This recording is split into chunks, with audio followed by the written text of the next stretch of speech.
Hello, it's 9 p.m. in RTD. It's time to English New Edition for tonight headlines. We have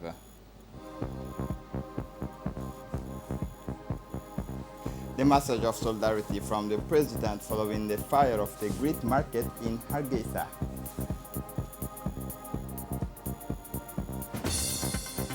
The meeting on child protection platform at the Ministry of Women and Family.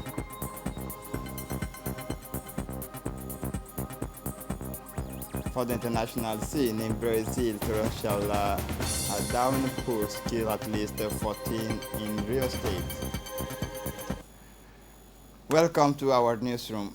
The solidarity message of the President of the Republic to Somaliland. It is with great sadness for us the fire that took before last night in the biggest market of Hargeisa city of Wahen.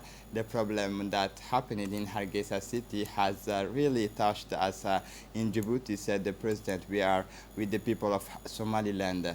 There is no doubt that they will come out of this ordeal and rebuild their beautiful city, and we are with you. As always, don't worry about that. After the fire, the President of the Republic had a meeting with the President Musa Bihi. We stand by the brotherly peoples of Somaliland as we have always stood by them in the past. There is no doubt that they will overcome this tragedy and rebuild their beautiful city. Their resilience has been proven times and again and will not be denied, said President who met with President Musa Bihi. And for Somaliland, 28 injured in Hargeisa market fire. The fire that ravaged the market in the city of Hargeisa Friday night has made at least 28 people injured by the flames, said President Musa Bihi Abdi. During his visit to the site, the fire would have begun Friday evening and was controlled Saturday at dawn. The origin of the disaster has not yet been established. I ask everyone who can help us from anywhere. We need your help in Somaliland. I want to ask everyone who here about these disasters to help us, said Abdurrahman Abdi, an elected member of the city of Hargeisa, city. Mayor Abdul Karim Ahmed Moge said that the fires could have been brought under control earlier, but firefighters' efforts were hampered by access problems as the market is a maze of makeshift stores and stalls separated by the narrow alleys. The fires engulfed our businesses unexpectedly, says shopkeepers Khadar Ahmed Mohammed. We were not prepared. We saw the fire while we were busy working. We fled to survive. We lost about 200,000 US dollars in this tragedy. Musa Bihi Abdi announced that the government will release $1 million to respond to the disaster. The Chamber of Commerce President Jamal Aidid Said said between 14 and 15% of the city's economy has gone up in smoke. Following the fires that ravaged the central market of the city of Hargeisa, an important delegation of the Republic of Djibouti led by the Minister of Interior Said Nuh Hassan went to Hargeisa this morning. The President of Somaliland, Musa Bihi Abdi, received this delegation from Djibouti, carrying a message from the President of the Republic of Djibouti, marking his solidarity in these painful circumstances. The purpose of the visit was to convey a message from the President of the Republic, His Excellency Ismail Omar Gelle, to the people of the Republic of Somaliland on the tragedy of the fire, and that the government of Djibouti marks its solidarity and unwavering support following the tragedies that destroyed the main market of Wahen. The President of Somaliland, Musa Bihi Abdi, for his part welcomed the delegations and thanked the government of Djibouti and its people for their support and condolence to the people of Somaliland, and in particular the President of the Republic, Ismail Omar Gelle. The Djiboutian delegation included the Minister of Interior Said Nuh Hassan, The president of the Chamber of Commerce, Yusuf Dawale, the commander of the Republican Guard, Colonel Muhammad Jama' Duale, the commander of the Air Force, Colonel Wahib Musa Muhammad, the Director General of the Transport and Road Agency, Subhani Saeed Ismail, the chairman of the Disasters Preparedness Agency, Ahmed Muhammad Madar, and the commander Muhammad Hussein Umar, Commander Hassan Duale Warsama, and the Djibouti Member of Parliament Umar Naala Tur. The Institute of Diplomatic Studies of Djibouti hosted two seminars on conflict resolutions and negotiations and on diplomacy of developing countries, chaired by the Minister of Foreign Affairs and International Cooperation, Mahmoud Ali Yusuf. These seminars were attended by the Director of the Institute, Muhammad Abdul Qadir Musa, the experts Ashraf El Muwafi, diplomat of the Minister of Foreign Affairs, and as well as representative of the various sectoral ministries. It was an opportunity for diplomat and public sectors executives to learn about conflict management mechanisms that exist in regional and international organizations.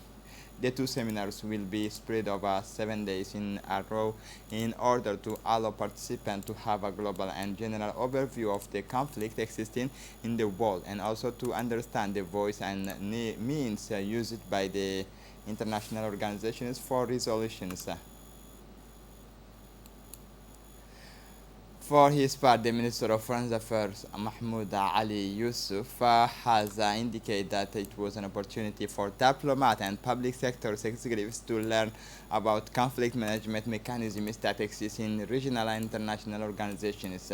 The seminar will be spread over 7 days in a row in order to allow participants to have a global and general overview of the conflict existing in the world, also to understand the voice and means used by the international organizations for resolutions. Within the framework of the government's policy on the child protection platform, the Ministry of Women and Family organized a working meeting on child protection platforms at the People's Palace. This meeting is part of the strengthening of law and protections of the child. This meeting was chaired by the Minister of Women and Family, Muna Usman Aden.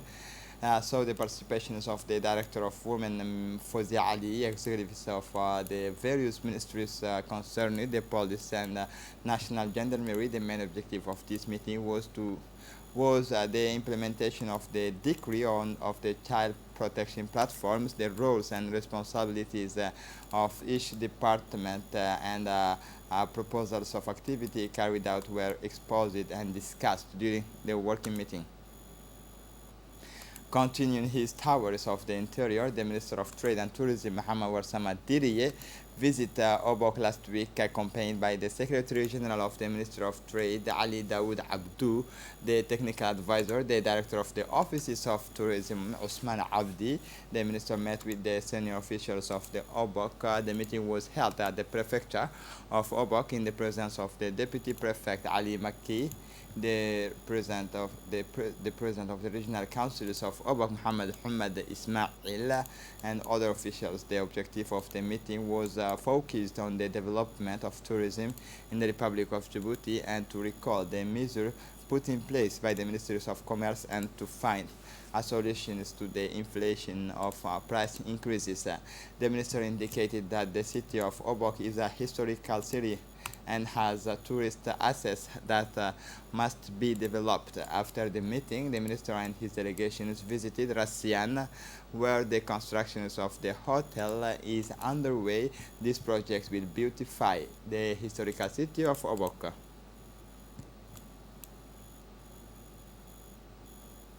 In the framework of price control operations through the national territories to enforce the prices by the ministries of this Sunday, April 3, 2022, The inspection took place in the commune of Bulaus, Place Rambo, and Riyadh Market. The controller says the traders of the place to remind them the obligations of the deliveries of invoice for any commercial transaction. Said to this end, the traders is required to issue the invoice upon completion of the sale or services of the buyers must claim it. The invoice must be drawn up in at least two copies. The sellers must give the original invoice to the buyers and keep the duplicate. Any professional who has sold on result product goods or offered services without issuing an invoice is liable to a fine. The second day of Ramadan, the month of fastings for all Muslims, has begun in Djibouti. As in the rest of the world, the Djiboutian populations of the capital as well as the interior regions are in use since yesterday in a calm atmosphere and serene conditions that illustrates the religious values of this holy month of Ramadan. After the difficulties of the COVID-19, the population will be able to accomplish their religious duty of Ramadan, which constitutes one of the five pillars of Islam. In addition to the young and the multiplications of religious fervors in this holy month of Ramadan, the population does not fail to its habit of shopping for food of fruits and vegetables. For traders, the best times of the years because it is a dynamic economic and palpable with a frenzy of purchase. Moreover, to fight against inflation and following the instructions of the President of the Republic this year, the government through the Ministry of Trade ensures the availability of goods facing the frenzies of purchasing during these months. The supply will not experience these problems given that all measures have been taken by officials with including the storage. The region of Obok enters Ramadan in calmer atmospheres and more serene conditions that reflect the Obok region the values of tolerance and brotherhood characterizing the holy month of Ramadan. In Obok, the merchant of this historic city meets all food tastes to satisfy the expectations and needs of the population. For this occasion, it is customary to stock up on food and drinks as usual on the eve of each month of Ramadan. The regional and prefectural authorities, in particular the prefecture, engage in consultations with the actors concerned by the issue of to enable Muslims to perform the fast in acceptable conditions. This year, the prefect of Obok has not departed from traditions in this sense. He assured the population of Obok on the availability of goods, but also pointed out that the state will take responsibility for cutting unjustified price increases during this month of devotions and prayers for the population of Obok. For his part, the prefect of Obok region, Abdul Malik Muhammad Banoita, asked traders to take the necessary measures to ensure a regular supply of the regional market and thus prevent stockouts of consumers' goods at this time. In these exceptional and difficult situations for consumers, I ask you, as required by our religion, to help your fellow citizen by ensuring price stability in the market. He pleaded, he recalled that the government has already taken steps to support consumers, including the sales of goods at moderate prices. And many people have sent a message of goods in the Obok region, wishing on the occasions of the blessed month of Ramadan the health and happiness to the President of the Republic, the Prime Minister, the Speaker of the National Assembly, the government, and more welfare, prosperity to the Djiboutian people and Muslims around the world. The religious attaché affiliate to the Embassy of Saudi Arabia in Djibouti organized yesterday a ceremony dedicated to the launch of the food project of the custodian of the two holy mosques, King Salman bin Abdulaziz Al Saud in Djibouti, which target this year about 700 families in the capital and the region of Tajara in the north of the country. The event took place in the presence of the Chargé d'Affaires the Embassy of Saudi Arabia in Djibouti, Abdullah Hadi Ubaidan Al-Utaibi, representative of the Ministries of Islamic Affairs of the kingdoms, as well as the senior advisors to the Minister of Social Affairs Solidarity, Mr. Jibah Benoit Famous. This ceremony was held at the King Salman Mosque after the afternoon prayers, where 450 families received the share of food at the iftar project of the custodian of the two holy mosques, which is food baskets consisting of rice, sugar, flour, oil, dates, and in addition to tomatoes and pasta, in an extensive of the ongoing Saudi support to the Egyptian people. Under the leadership of the Ministries of Health, the management of the Ali Sabih Regional Hospital, Dr. Ahmed Absiye Warsama launched the second phase of the polio vaccination campaign at the CM Hasha of Asajuk town. The launching ceremony was attended by the second deputy prefect of the Ali Sabih region, Umar Idris Suge, the acting director general of the regional hospital, Dr. Abraham, noted that all the teams of the regional hospital of Ali Sabih have mobilized to carry out this vaccination campaign against polio. The objective is to prevent polio by strengthening the immunity of an age group particularly vulnerable to childhood disease but preventable. Note that polio persists and still claims victims. This is what motivated the government to relaunch a national vaccination campaign for the eradication of polio by targeting children under 5 years old throughout the territory. For the international scene, torrential rain killed at least 14 people in Brazil. Torrential rains have caused flooding and multiple landslides in Brazilian state of Rio de Janeiro, leaving at least 14 dead, including 8 children and 5 missing. The 2 days of heavy rainfall hit wide strips of the Atlantic coast of this state in southeastern Brazil, the latest episode in the series of deadly storms that experts say are tending to get worse with the climate change. According to the weather forecasts, new rains are expected in the next few days in the region. The rains come 6 weeks after flash floods and last landslide killed 235 people in Petropolis, also in Rio State. This is it for the news. Thanks for watching us. Have a good evening.